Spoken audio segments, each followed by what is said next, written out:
কেন রোজা রাখেন? এত লম্বা দিন রিক্সা চালায়া রোজা রাখে, দিন মজুরি কইরা রোজা রাখে।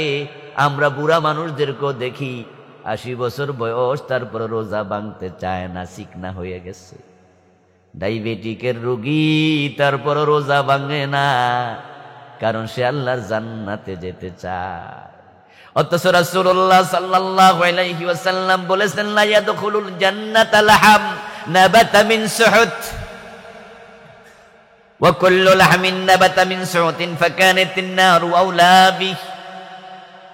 যেই দেহটা হারাম খাইয়া মোটা হয়, তাজা হয়, হারাম রক্ত, হারাম দেহ, হারাম মাংস, রাসূল বলেন ওই গোশত, ওই দেহ জান্নাতে প্রবেশ করতে পারবে না। আল্লাহর জান্নাতটা পবিত্র জায়গা। তুই হারাম খাইয়া মোটা হইছ, তোরে জাহান্নামের জন্য আল্লাহ মোটা বানাইছে। তোর দেহটা জাহান্নামে যাওয়ার জন্য মোটা হইছে, জান্নাতের জন্য নয়। আল্লাহর সামনে গিয়ে দেখবেন আপনার দুনিয়ার সব আমল নাই, সব হারিয়ে গেছে। কত আমল করছেন। ذكر الرجل يطيل السفر أشعث وأكبر يمد يديه إلى السماء فيقول يا ربي ومطعمه حرام ومشربه حرام وملبسه حرام وغذي بالحرام فأنى يستجاب لذلك। আমার রাসূল বুঝানোর জন্য চমৎকার একটি উদাহরণ দিলেন। এক ব্যক্তি দূর দেশ থেকে হজ করার জন্য কাবায় হাজির হয়েছে। তার দেহটা ধুলি দূষরিত, তার চুলগুলো এলোমেলো, উস্কো খুস্কো, লম্বা সফর করেছে। আর কাবার সামনে যাইয়া মাথা ফেদারাইয়া 2 হাত আকাশের দিকে তুলে দোয়া শুরু করছে। আর মনে মনে ভাবতেছে, এমন জায়গায় দাঁড়াইয়া দোয়া করছি, কত নবীর পায়ের দুলা এখানে লেগে আছে, এই জায়গার দোয়া আমার আল্লাহ ফিরাবে না। কাবার ওয়ালের সাথে বুক লাগাইছে, মুলতাজামে লাগাইয়া বুক মিলাইয়া হাত তুলে দোয়া করে, ইয়া রব্বি ইয়া রব্বু, আমার রব, আমার এটা দেও, সেটা দেও, এ করো, সেই করো, জান্নাত দেও, জাহান্নাম থেকে বাঁচাও। আর মনে মনে ভাবে, এমন জায়গায় বুক লাগাইছি, কত নবীর বুক লাগছে, কত সাহাবীর বুক লাগছে। এখানের দোয়া বারাকাপূর্ণ দোয়া, আল্লাহ ফিরায় না। আমার রাসূল বলেন, শোনো, 2 হাত তুলে যতই দোয়া করো, তোমার পেটে আছে হারাম, তোমার কাপড়ে আছে হারাম, তোমার দেহের ভিতরে রক্ত মাংস হারাম। বিদ্যুতের যে বিল দিছো, ওই বিদ্যুৎ দিয়া পানি তুইল্লা পান করছো, বিলটাও ছিল হারাম। এখন যতই হাত তুলে দোয়া করো, লাভ নাই, হারাম খাইলে দোয়া কবুল হয় না। হারাম টাকা ঢুকেছে তো নামাজ কবুল হয়নি, হারাম খাইছেন তো দোয়া কবুল হবে না, মানে ইবাদতই কবুল হবে না, ব্যর্থ হবেন সেদিন। হাসরের ময়দানে আল্লাহর কাছে যাবে সুদ খাওয়া লোক, গোশ খাওয়া লোক, হারাম খাওয়া লোক। 5 ওয়াক্ত নামাজ পড়ে অথচ সুদে টাকা লাগাইয়া বসে আছে, এমন লোক বাংলাদেশে আসেনি, এলাকায় নাই। 2-1 জন আজকের মাহফিল ইমাম সাহেবের পিছনে দাঁড়ায় এই নামাজ পড়ে, কপালে কালো দাগও আছে, অথচ লাখ লাখ টাকা সুদে লাগাইয়া রাখছে। ইন্নাল্লাহা তাইয়্যিবুন লা ইয়াকবালু ইল্লা তাইয়্যিবা। আল্লাহ নিজে পবিত্র, অপবিত্র কিছু তিনি নেন না। তাই আল্লাহ তাআলার বক্তব্য হলো, আগে হালাল খাও, তারপরে আমল করো। আপনি হারাম খাবেন আবার নামাজও পড়বেন, একসাথে দুটা চলবে না। হারাম টাকায় কেনা জামাগাত দিয়া নামাজে যাবেন, নামাজ যত সুন্দর হোক, আল্লাহ পর্যন্ত পৌঁছবে না, এই নামাজগুলো দুনিয়াতে হারায়া যাবে। قال النبي صلى الله عليه وسلم من اشترى ثوبا ب10 دراهم فيه درهم حرام لم يقبل الله له صلاته ما دام عليه। প্রিয় নবী সাল্লাল্লাহু আলাইহি ওয়াসাল্লাম বলেন, 10 দিরহাম দিয়ে কাপড় কিনলো এক ব্যক্তি, 9 দিরহাম হালাল, 1 দিরহাম হারাম। ওই কাপড়টা পরে যতই নামাজ পড়ুক, আল্লাহর 1 রাকাতও কবুল করবে না। অথচ সুদের টাকা দিয়া যায় নামাজ কিনা হেডার উপর খাড়ায় নামাজ পড়ে। আরে প্রিয় ভাই, নামাজ কবুল হওয়ার জন্য 13টা ফরজ আছে আর কানা হাকাম, তার মাঝে 3টাই তো পবিত্রতা। 1 নম্বরে শরীর পাক, 2 নম্বরে কাপড় পাক, 3 নম্বরে নামাজের জায়গা পাক। তো তোমার পেটে হারাম, দেহে হারাম, রক্তে হারাম, মাংসে হারাম, শরীরটা ফাঁক করলা কি দিয়া? নামাজ পড়ছেন কেন? শীতের মাঝে ফজরের টাইমে উঠে আল্লাহর জান্নাত চান, তাই তো। হারাম যদি আপনি খেয়ে থাকেন, হারাম আপনাকে ছাড়তে হবে। মান আকালা দিরহাম রিবা ওয়া হুয়া ইয়ালামু আন্নাহু আশাদ্দু মিন 36 জিনা। ও দোস্ত, 1 টাকা যদি কেউ সুদ খায় জেনে বুঝে, তার আমলনামায় 36 বার জেনা করলে যত গুনাহ হয় এর চেয়ে বেশি গুনাহ আল্লাহ লিখে দেয়। আমল কবুল হওয়া শুধু বন্ধ হবে তা না, হারাম খাইলে তুমি কোথায় যাচ্ছ? লিররিবা 73 বাবা আইসারুহা ইয়ানকিহুর রাজুলুম। যদি কেউ সুদ খায়, তার আমলনামায় 73টা বড় বড় কবিরা গুনাহ লিখে দেয়া হয়। তার মাঝে সবচেয়ে ছোটরা হলো মাকে বিয়ে করা, মানে মায়ের সাথে ব্যভিচার করা। এই নামাজি ভাই, হাজী সাহেব, জান্নাত খুঁজছেন সুদে টাকা লাগাইয়া? এত সোজা, এত সোজা। বিষ খাইয়া যে মারা যায়, বিষ খাইতে খাইতে মরে। ও বেটা বিষ খাওয়া থেকে আর তাওবা করতে পারে না, এ কবিরা গুনাহ লইয়া মরে, কারণ সে তো এটা কইরাই মরছে। ফাঁসিতে ঝুলে যে মরেছে, এই ফাঁসির গুনাহ থেকে সে আর তাওবা করতে পারে না, ফাঁসি দিয়ে মরে গেছে। এখন যে সুদের টাকা লাগানো অবস্থায় মরে, সে তো মায়ের সাথে জেনা করতে মারা যায়, জেনা করতে করতে।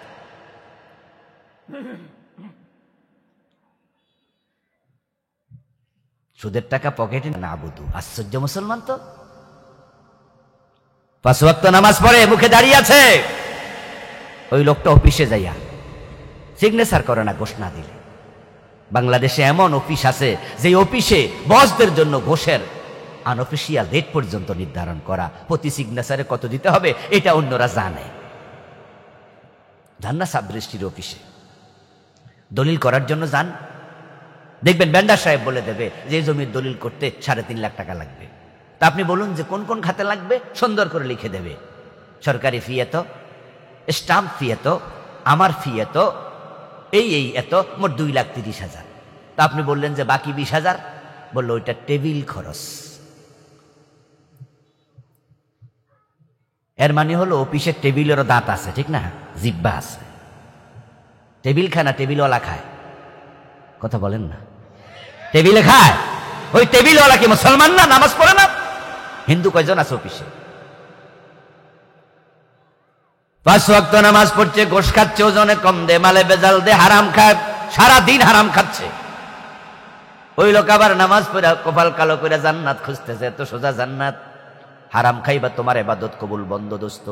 সাবধান, সাবধান, সাবধান। পকেটে 2 পকেটে ঘোষের টাকা ঢুকাইয়া সিগনেচার করছে আর কাজ করছে, ঘোষ নিচ্ছে। এর মাঝে হাইয়া আলাস সালাহ আজান কানে আসছে, ক্লায়েন্ট রে আবার কয় দিলে তাড়াতাড়ি দেন, মসজিদে যাম, তাড়াতাড়ি কাম সারা দেন, যা দেন দেন। পকেটে লিয়া মসজিদে খাড়াইয়া কয় আল্লাহ ইয়াকা না'বুদু ওয়া ইয়াকা নাস্তাঈন। রব তোমার গোলাম আমি এসেছি। আল্লাহকে গোলাম। পকেটে এগুলো কি কি নিয়ে মসজিদে ঢুকছো? ওয়াজ মনে একটু কঠিন হয়ে যাচ্ছে। ইসলাম এমনই, ইসলাম এমনই। আপনি একসাথে আল্লাহরও খুশি করবেন, শয়তানরও খুশি রাখবেন, দুইটা একসাথে হবে না। আল্লাহকে খুশি করলে শয়তান বেজার হবে, ঠিক না? আর শয়তানকে খুশি রাখলে আল্লাহ বেজার হবে। একসাথে দুইটা চলবে না দোস্ত। আলকানা, আলকানা, আলকানা, স্বল্পে তুষ্ট, স্বল্পে তুষ্ট, স্বল্পে তুষ্ট হন। হালাল ভাবে কোটি টাকা আসুক, পকেটের ওসমানের মতো ধনী হয়ে যান। দিনের জন্য খরচ করুন, নিজের জন্য খরচ করুন, ইসলাম মানা করবে না, কিন্তু হারাম ভাবে 1 পয়সায় হাত দেয়া যাবে না। যে বেদাতকে বানায়, বেদাতকে প্রমোট করে, ওই লোকের আমল কবুল হওয়া বন্ধ হয়ে যায়। প্রিয় নবী সাল্লাল্লাহু আলাইহি ওয়াসাল্লামের শাফাত সে পাবে না। হাসরের ময়দানে কবিরা গুনাহগার উম্মত শাফাত পাবে, কিন্তু বেদাতির জন্য শাফাত নাই। হাল্লাত শাফাতি লি উম্মতি ইল্লা সাহিবা বিদআ। যে ব্যক্তি বেদাতি হয়ে যায় সে হাসরের মাঠে প্রিয় নবীজির হাত থেকে হাউজে কাউসারের পানি পান করতে পারবে না। রাসূলুল্লাহ তাকে সৌকান সৌকান বলে দৌড়াইয়া দেবে। তাই পঞ্চম গ্রুপ হলো যারা বেদাতি হয়, তাদেরও আমল কবুল হওয়া বন্ধ, শাফাত পাবে না, হাউজে কাউসারের পানি পাবে না, তারাও হবে ব্যর্থ। এবার বলুন তো বাংলাদেশে বেদাতি আছে না নাই? পঞ্চম নম্বর প্রবলেমটা আমাদের ভিতরে বেশি। এখানে সবাই সুদখোর না, এখানে ভালো মানুষরাই বেশি, ঘুষখোর না, হারামখোর না। মসজিদের ভিতরে কাফের, মুশরিক, হিন্দু, বৌদ্ধ, খ্রিস্টান তারা আসে না, ভালো মানুষরা আসে। এই ভালো মানুষরাই বেদাতটা করে। কারণ যে নামাজই পড়ে না, তো এই ইসলাম তো যেটা আছে সেইটাই মানে না, বাড়াবে কি? বাড়ায় তো তারা যারা মনে করে রাসূল এবং সাহাবারা যতটুকু করে গেছে অতটুকু মনে হয় মুক্তির জন্য এনাফ না, তাই তারা আর একটু বাড়াইয়া দেয়। এই যে শিয়াদের কথা বললাম কিছুক্ষণ আগে, ইমাম হুসাইন রাদিয়াল্লাহু তাআলা আনহু শাহাদাত বরণ করলেন 61 হিজরিতে। কত হিজরিতে? আমার কথা জবাব দিয়ে না, আমি বলার পরে তো বলছি, সহজ না। কত হিজরিতে? 61। সর্বশেষ সাহাবী আবু তুফাইল রাদিয়াল্লাহু তাআলা আনহু উনি ইন্তেকাল করেন 101 হিজরিতে। তো 61 থেকে 101 যদি মাইনাস করেন তাহলে 40 বছর পাবেন। এই 40 বছর বড় বড় সাহাবারা জীবিত ছিলেন, অনেক সাহাবী জীবিত ছিলেন। ইমাম হুসাইন যখন শহীদ হয়, ইবনে আব্বাস জীবিত, ইবনে ওমর জীবিত, ইবনে মাসউদ জীবিত রাদিয়াল্লাহু তাআলা আনহুম। রাসূলের বড় বড় সাহাবারা তখন জীবিত। এই 40 বছরে সাহাবারা ইমাম হুসাইনের ভালোবাসা দেখাইতে যাইয়া হাই হোসেন হাই হোসেন কয়দিন করছে? এখন যারা করছে তারা মনে করে আমাদের ভালোবাসা সাহাবীদের চেয়ে বেশি দেখাইয়া দিমু, এজন্য বাড়াইতে যাইয়া বেদাতি হয়ে যায়।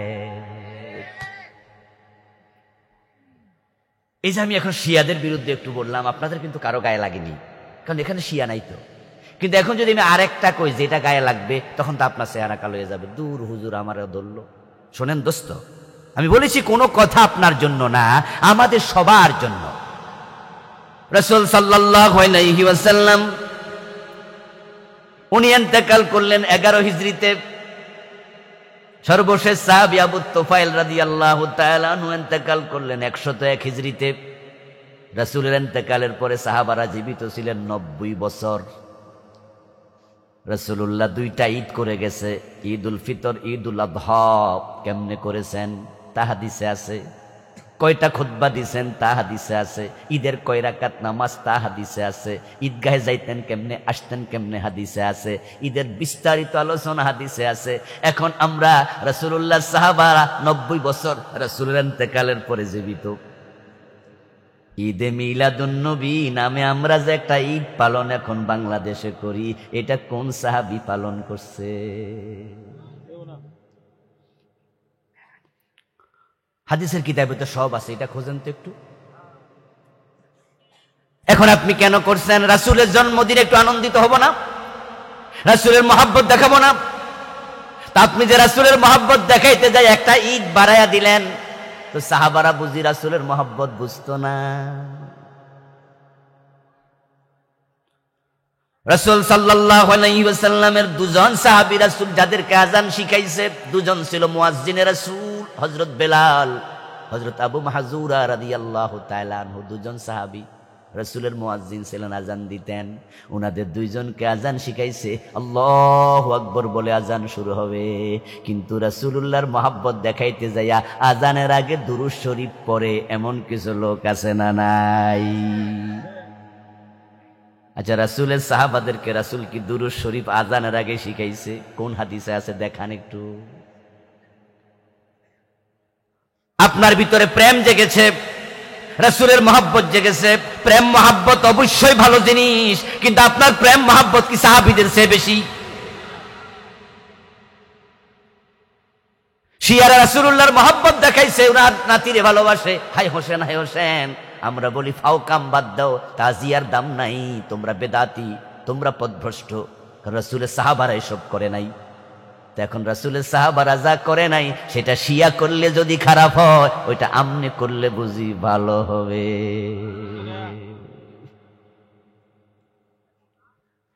আল্লাহর হাবিব সাল্লাল্লাহু আলাইহি ওয়াসাল্লাম বলতেছেন হাসরের ময়দানে হাউজে কাউসারের সামনে আমি নবী চলে যাব, আনা ফারতুকুম ইয়াউমাল কিয়ামাতি আলাল হাউজ, সহিহ বুখারীর হাদিস। আমি তোমাদের সবার আগে হাউজের সামনে চলে যাব, আমার সামনে দিয়ে আমার উম্মত যে যাবে তাকে আমি এক গ্লাস পানি দেব, সে পানি পান করবে। ওমান শারিবা মিনহু লা ইয়াজমাউ আবাদা, যে এক গ্লাস পানি পান করবে কাউসার থেকে সে কোনোদিন পিপাসিত হবে না। এমন দারুণ পানি আর পৃথিবীতে দ্বিতীয় জায়গায় নেই। মা হুয়া শাদ্দু বিয়াদাম মিনাল লাবান ওয়া আহলা মিনাল আসাল ওয়া আতিয়াবু মিনাল মিস্ক যাওয়ায়াহু সাওয়াউন কিজানুহু কানুজুমিস সামা। আমার নবী বলছে ওই পানি হবে দুধের চেয়ে অধিক সাদা, মধুর চেয়ে অধিক মিষ্টি, মিস্কের চেয়ে অধিক সুগন্ধিযুক্ত।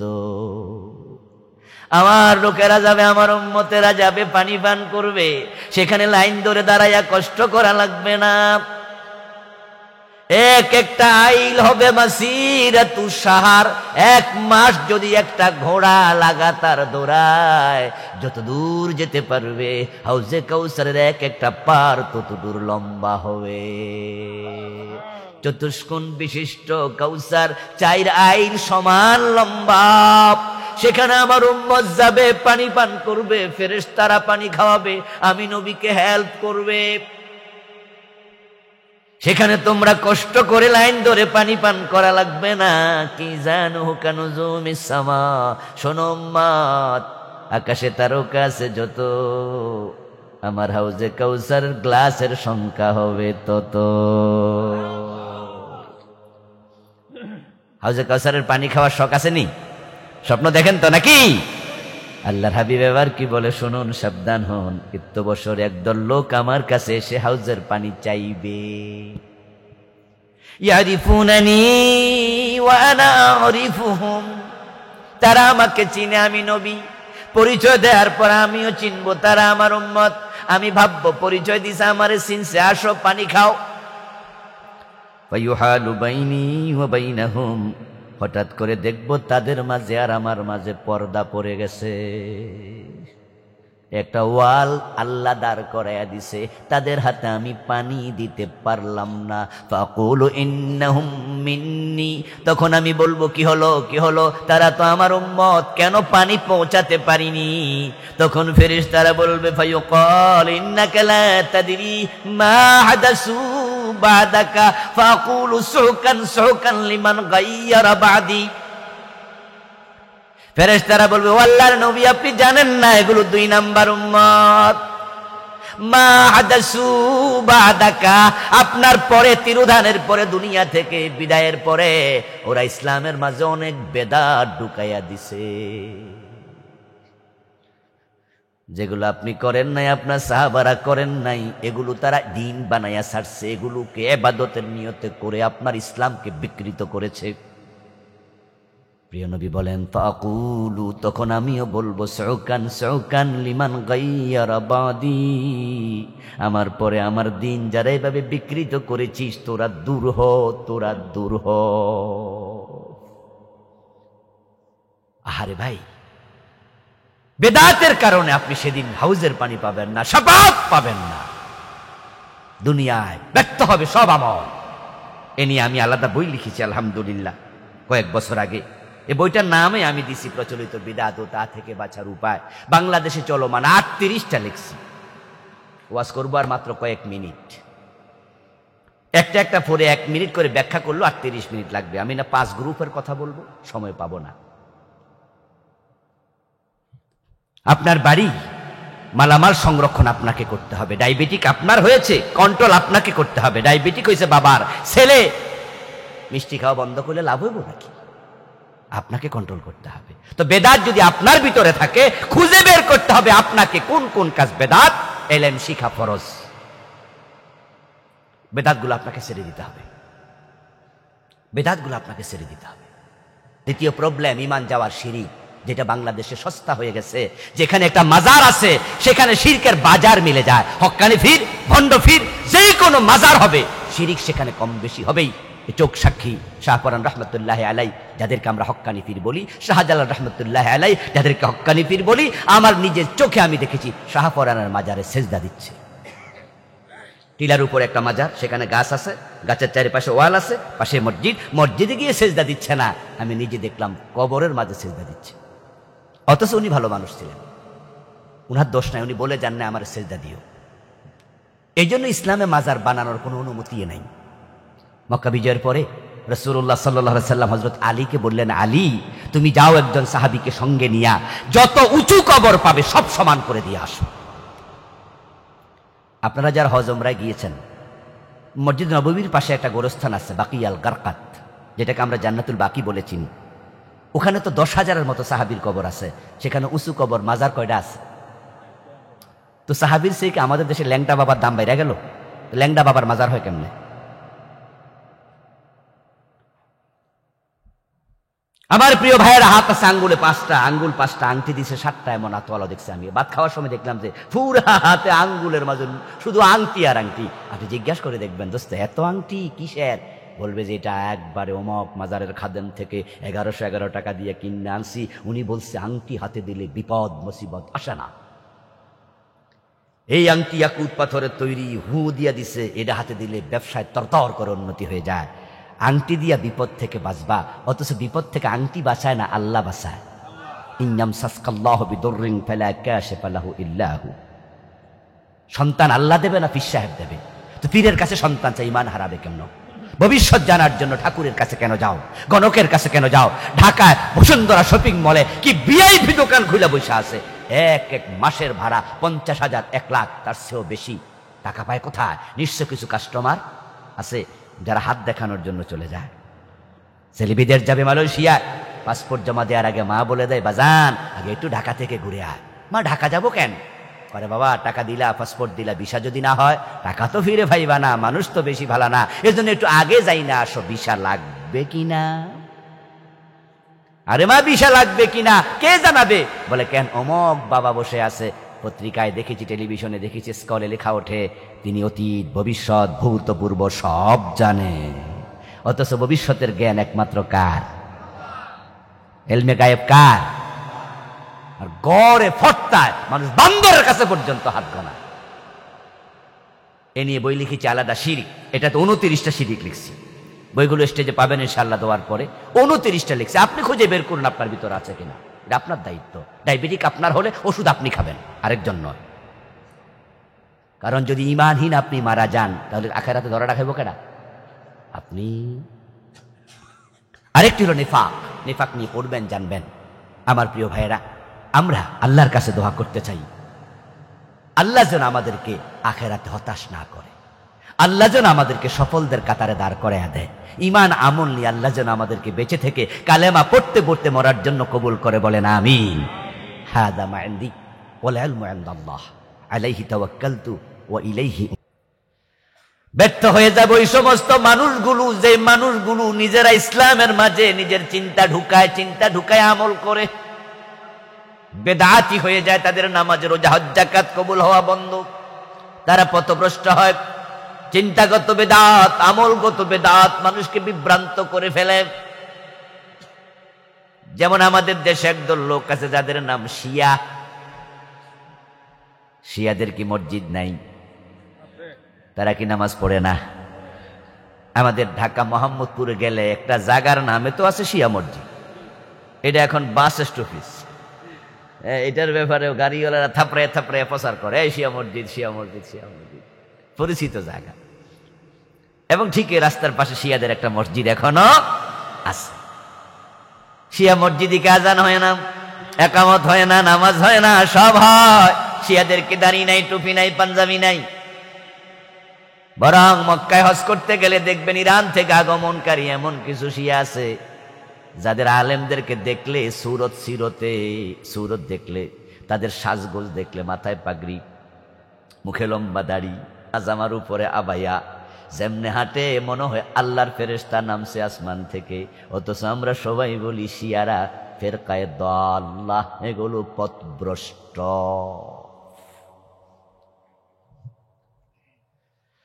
মুহররম মাসের 10 তারিখ যখন আসে, ইমাম হুসাইন রাদিয়াল্লাহু তাআলা আনহুর শাহাদাতের দিনে ভালোবাসা প্রকাশ করতে গিয়া তারা এমন কাম করে যেটা আপাত দৃষ্টিতে মনে হয় এমন কাম তো আমরাও করি না। হাই হোসেন, হাই হোসেন, নিজের বুকটা ব্লেড দিয়া ছিঁড়ে রক্ত বের করে ফেলে থাপড়াইয়া এমন শিয়াও আছে। ইমাম হুসাইনের প্রতি আমাদেরও ভালোবাসা আছে না নাই? আসেনি? হাসান হুসাইনকে আমরা ভালোবাসি কিনা? নিঃসন্দেহে ভালোবাসি। কিন্তু আমরা বুক থাপড়াইছি কয়দিন? কয়দিন থাপড়াইছেন? হাই হোসেন বলে কয়দিন তাজিয়া করছেন? 10ই মুহররম পুরান ঢাকার হোসনি দালান বিল্ডিং থেকে হাজার হাজার শিয়া হাই হোসেন করে মিছিল করতে করতে মোহাম্মদপুর শিয়া মসজিদ পর্যন্ত কয়েক মাইল পায়ে হেঁটে যায়, পায়ে জুতাটাও দেয় না, স্যান্ডেলহীন হাঁটে ইমাম হুসাইনের প্রতি সম্মান দেখাইতে যাইয়া। আবার হেঁটে হেঁটে চলে যায় হোসনি দালান পর্যন্ত, গিয়ে সেখানে তারা তাদের তাজিয়া শেষ করে তারা বুঝাই দিল, ইমাম হুসাইন তোমারে কত ভালোবাসি দেখো, আমরাও তো ভালোবাসি, কিন্তু আমরা কোনোদিন তো তাজিয়া মিছিল করি নাই। এখন তারা যে বুক থাপড়াইল, নিঃসন্দেহে তাদের এই ভালোবাসার মূল্য আল্লাহর কাছে আমাদের চেয়েও বেশি, ঠিক না? মাশাআল্লাহ, ওয়াজ যে বোঝে, হুজুরের লগে ঠেলা ঠেলা যদি করতো হ্যাঁ, তাহলে বুঝতাম যে লাইন ঠিক নাই। ওরা কষ্ট করেছে, 5-7 মাইল হেঁটেছে, পরিশ্রম করেছে, গায়ের ঘাম জড়াইছে, কিন্তু এই মিছিল, এই তাজিয়ার মূল্য আল্লাহর কাছে কানাও নাই। কারণ ইসলামে এ জাতীয় তাজিয়া করার নাম ইবাদত নয়, এগুলো বানানো ইবাদত। কোন মানুষ যখন ইবাদত বানায় এটাকে শরীয়ত বানিয়ে ফেলে, তখন তার বেদাত আর শুধু বেদাত থাকে না, এই বেদাত গুলো তাকে এক পর্যায়ে শিরিকের দিকে, কুফরের দিকে মাইলান করে ফেলে। এবং এই বেদাত গুলোতে ইসলাম বানাইতে যায়, এই বেদাত গুলোকে তারা সাধারণ ইবাদত যেগুলো আছে এর চেয়ে আরো বেশি গুরুত্ব দিয়া সীমানার বাহিরে চলে যায়, বিভ্রান্ত হয়ে যায়। শিয়াদের বিভ্রান্তি একটা দুইটা না, ডজন ডজন বিভ্রান্তি। আমাদের বাংলাদেশেও রাসূলুল্লাহ সাল্লাল্লাহু আলাইহি ওয়াসাল্লামকে ভালোবাসতে যাইয়া একদল লোক প্রিয় নবীকে আল্লাহর সমান বানায়া দিতেছে, এমন কিছু লোকও আছে। মোহাম্মদ খোদা নিহি আগর খোদা সে জুদা ভি নিহি। বিভ্রান্ত ওরা, চিন্তার জগতে বিভ্রান্তি ঢুকেছে। আমার প্রিয় ভাইয়েরা, 5 ধরনের মানুষ হাসরের ময়দানে আল্লাহর সামনে গিয়ে হতাশ হবে, ব্যর্থ হবে, গিয়ে হাজির হয়ে দেখবে ইবাদত করেছিল কিন্তু আমল নামায় কোনো ইবাদত লেখা হয়নি। আল্লাহর সামনে ধরা পড়বে, আল্লাহকে তারা বলবে আল্লাহ আমি এটা করিনি। মুশরিক পর্যন্ত আল্লাহর কাছে বলবো আল্লাহি রাব্বিনা মা কুন্না মুশরিকিন। যারা শিরিক করেছে এমন মুশরিক পর্যন্ত আল্লাহকে বলবে রব তোমার কসম আমরা মুশরিক নই, আমরা শিরিক করি নাই। মিথ্যুক পর্যন্ত বলবে আল্লাহ মিথ্যা বলি নাই। সেদিন তারা মিথ্যা কথা বলবে আর আল্লাহ তাআলা তাদের মুখ বন্ধ করে দেবেন। اليوم نختم على أفواههم وتكلمنا أيديهم وتشهد أرجلهم بما كانوا يكسبون। মুখ বন্ধ করে বলবেন, চোখ সাক্ষী দে, হাত সাক্ষী দে, কান সাক্ষী দে। শাহিদা আলাইহিম জুলুদুহুম, তাদের বিপক্ষে তাদের চামড়া পর্যন্ত সাক্ষী দেবে। সামউহুম ওয়া আবসারুহুম ওয়া জুলুদুহুম। আল্লাহ বলবে তুমি এই অপরাধ করছো, আজকে স্বীকার করছো, আমল নামা তো গর্দানে আছে, বের করে দেখাইয়া দেবে। وَكُلَّ إِنسَانٍ أَلْزَمْنَاهُ طَائِرَهُ فِي عُنُقِهِ وَنُخْرِجُ لَهُ يَوْمَ الْقِيَامَةِ كِتَابًا يَلْقَاهُ مَنشُورًا। প্রত্যেকটি মানুষের গর্দানের মাঝে তার দুনিয়ার যাবতীয় কার্যক্রম রেকর্ড করার জন্য আল্লাহ একটি ক্যামেরা ঢুকাইয়া দিছে, রেকর্ডার ঢুকাইয়া দিছে, সিসি ক্যামেরা লাগাইয়া দিছে। যা করেন সব রেকর্ড হবে, একটা বাদ নাই। কিয়ামতের দিন সেটাকে আমি টেনে বের করবো গর্দান থেকে, কিতাব আকারে হাতে তুলে দেব। এবং সেদিন তার আমল নামা হাতে দিয়ে বলবে ইকরা কিতাবাকা, তোমার আমল নামা তুমি নিজে পড়ো। তখন মিথ্যা কথা বইলা ধরা খেয়ে যাবে। তখন এবার তারা বলবে ওয়ালাউ আন্না লানা কাররাতান ফানাকুনা মিনাল মুমিনিন, ও আমাদের রব, আমাদেরকে দুনিয়ায় একটা বারের জন্য পাঠায়া দাও, আমরা মোমেন হয়ে ফিরে আসবো, আর শিরিক করব না। আল্লাহকে সেদিন তারা বলবে যে আল্লাহ বুঝা লাইছি, আমার তো সব শেষ, আমি তো নামাজ পড়েছিলাম, আবার পীরের পায়ে সেজদা করেছি, আমি তো রোজা রেখেছি, তোমাকে ডেকেছি, কিন্তু আবার সন্তান চেয়েছি ভণ্ড পীরের কাছে যাইয়া। এটা দেয়ার মালিক একমাত্র তুমিই ছিল, আমি তো শিরক করে ঈমান হারাইছি, কুফরি করেছি। কাদিয়ানি কুফরি করেছে, এ নামাজ রোজা সব করছে, সব ব্যর্থ। তারাও বুঝবে সেদিন আল্লাহর সামনে যাইয়া, আহারে গোলাম আহমদ কাদিয়ান রে কেন নবী মানতে গেলাম, ঈমান তো চলে গেছে। সেদিন বলবে আল্লাহ ঠিক আছে, আমার দুনিয়া আরেকবারের জন্য পাঠাও, আমি কাদিয়ানি কি এই গোলাম আহমদ রে নবী মানবো না, আমি কাদিয়ানি হব না, আমি মুমিন হব। সেদিন তারা বলবে। এই কথাগুলো আল্লাহ তাআলা কোরআন মাজিদে আমাদেরকে শোনাচ্ছেন। শুনি তিনি বুঝাতে চান এমন হইও না সেদিন আমি তোমাকে আর দ্বিতীয়বার দুনিয়ায় পাঠাবো। আপনারা বলুন তো, এই দরখাস্ত করলে কি আল্লাহ কবুল করে দুনিয়া আরেকবার পাঠাবে? কোনো সম্ভাবনা আছে? নাই, শেষ, সব শেষ। বরং আল্লাহ বলবে খুযুহু ফাগুল্লুহু সুম্মাল জাহিমা সাল্লু, ও ফেরেশতা ধর, জাহান্নামে ফেলে দে। আচ্ছা, আর যদি আমি এখন যে 5 গ্রুপ ব্যর্থ হবে তাদের তালিকা বলি, সংক্ষেপে কিছু আলোচনা করি, আর আপনি যদি আলোচনা শোনার পরে ভাবেন যে ঝামেলা তো আমার ভিতরেও আছে, আমরা মানুষ, আমাদের ভুল হওয়ার সম্ভাবনা আছে, নবী ব্যতীত কেউ মাসুম নাই, নিষ্পাপ নিষ্কলুষ নাই, বিভ্রান্ত হতে পারে যে কোনো মানুষ, ঈমান হারা হতে পারে যে কেউ। আল্লাহ নবীদের ঈমানকে আল্লাহ নিজে হেফাজত করেছেন, এছাড়া কারো ঈমানের কোনো নিরাপত্তা গ্যারান্টি নাই। রাসূলুল্লাহ সাল্লাল্লাহু আলাইহি সাল্লামের হাতে ঈমান গ্রহণ করার পরে হিজরতকারী মুহাজির সাহাবী পর্যন্ত মুরতাদ হয়ে মক্কায় পলাইয়া গেছে, এমন ঘটনাও। আপনার ইবনু খাতাল মুহাজির সাহাবী ছিল, মুরতাদ হয়ে চলে গেছে মক্কায় পালিয়ে। রাসূলের সাহাবী রাসূলুল্লাহর হাতে কালেমা পড়ে যদি ঈমান হারা হয়, আমরা সাহাবী দেখি নাই, তাবি দেখি নাই, তবে তাবি দেখি নাই। আরে কুনু মাস সাদিকিন,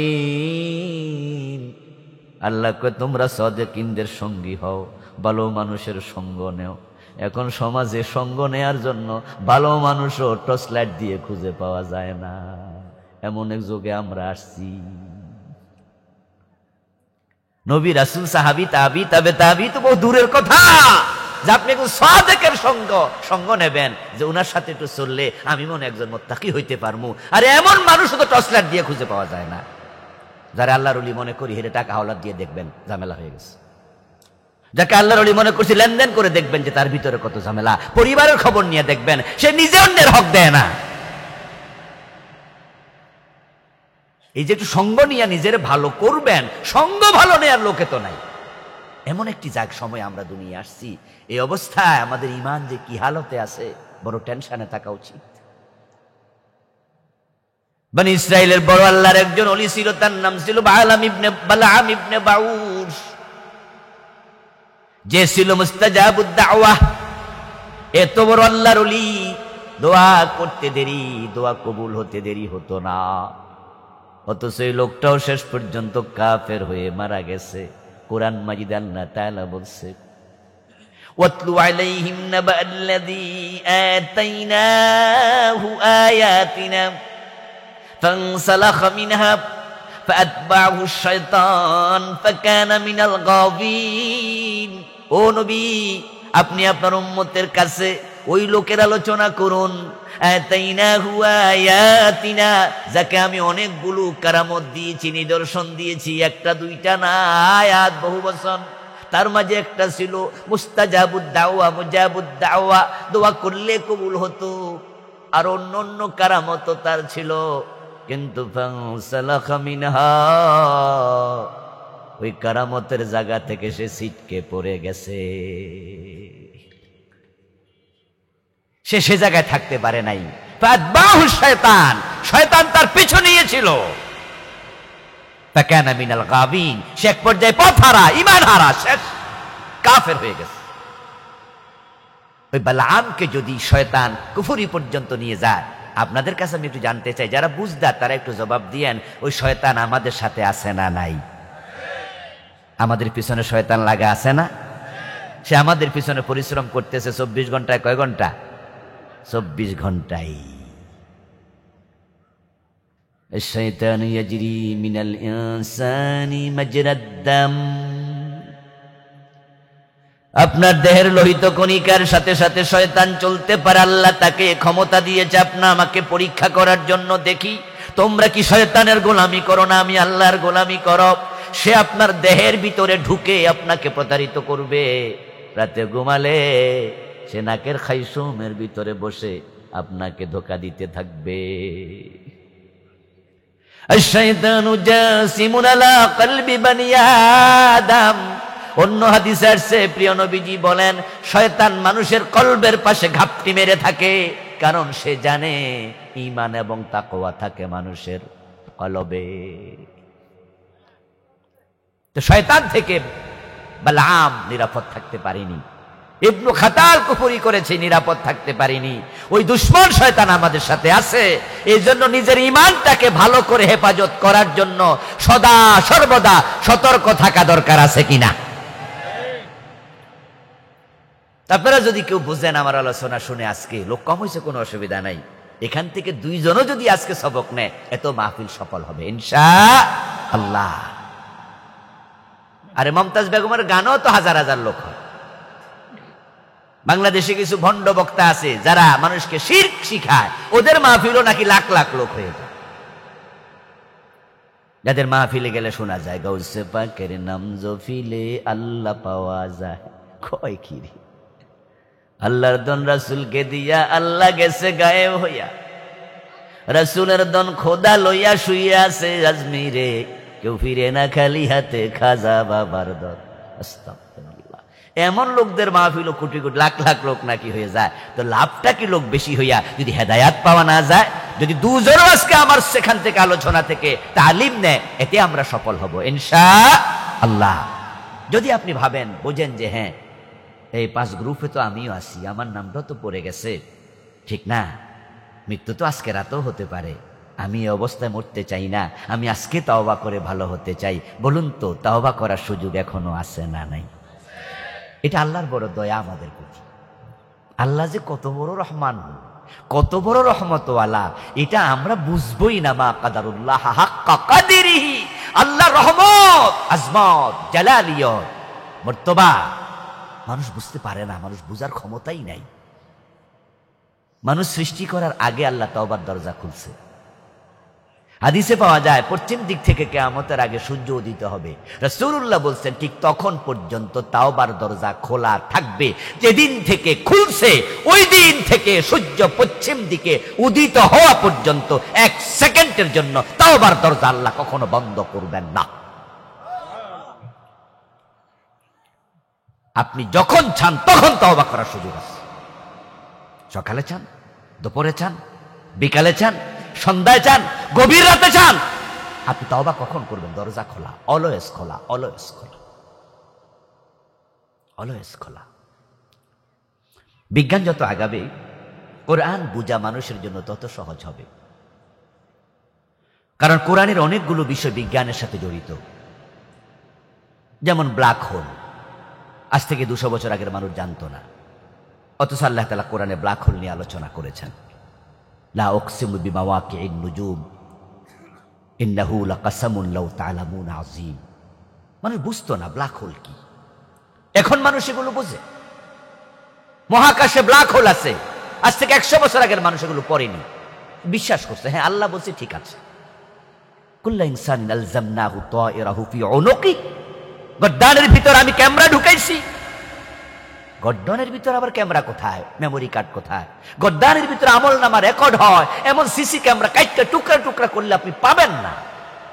কিন্তু আজকের এই দিনে মোবাইল আবিষ্কার হয়েছে, এর ভিতরে ছোট্ট মেমোরি কার্ড আছে, হাতের তালুতে নিলে কিচ্ছু দেখা যায় না। এর মাঝে হাজার হাজার ঘন্টা রেকর্ড করা যায়, কিন্তু জাগা মতে কম্পিউটারে ঢুকাইয়া টিপ মারলে সব ভেসে ওঠে।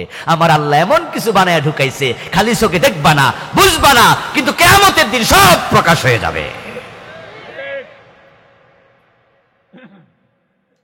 আমার প্রিয় ভাই, বিজ্ঞানের সাথে সম্পৃক্ত কিছু বিষয় আছে। যাই হোক, কোন প্রসঙ্গে জানি বলছিলাম যে আমরা আল্লাহ তাআলা কিয়ামতের দিন সবকিছু সামনে আসবে। সেদিন মানুষ বলবে ফিরিয়ে দাও, আল্লাহ ফিরিয়ে দেবেন না। কিন্তু এখন যদি আপনি ফিরে আসতে চান, 24 ঘন্টা তাওবার দরজা খোলা। আমার প্রিয় ভাই, আরেকটি হাদিস পাওয়া যায়, ইন্নাল্লাহ ইয়াকবালু তাওবাতাল আবদি মা লাম ইউগারকির। বান্দার মৃত্যুর গড়গড়া আসা পর্যন্ত তার তাওবা কবুল হতে থাকে, আল্লাহ কবুল করতে থাকেন। 100 বার গুনাহ করে 100 বার তাওবা করো, হতাশ হইবা না, আল্লাহ 100 বার কেন 101 বার তাওবা কবুল করবে।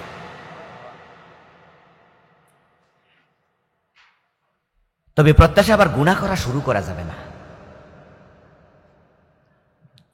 আমার বন্ধু, আল কাইয়িসু মান দানা নাফসা ওয়া আমিলা লিমা বাদাল মাউত। দুনিয়ার সবচেয়ে চালাক মানুষ তো সে যে নিজেকে নিয়ন্ত্রণ করে, আত্মসমালোচনা করে, নিজের দোষগুলো নিজে খুঁজে বেড়ায়।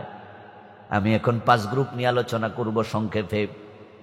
কেউ আমার আলোচনা নিজের গায়ে নিয়ে ভাববেন না আমি আপনারে খোঁচা দিছি, বরং এই আলোচনা আপনার আত্মসমালোচনার জন্য। আমার আলোচনার শ্রোতা আমি নিজেও, আমি হলাম আমার কথাগুলোর প্রথম শ্রোতা, কারণ আমি নিজেও তো আল্লাহর দয়ার ভিখারি।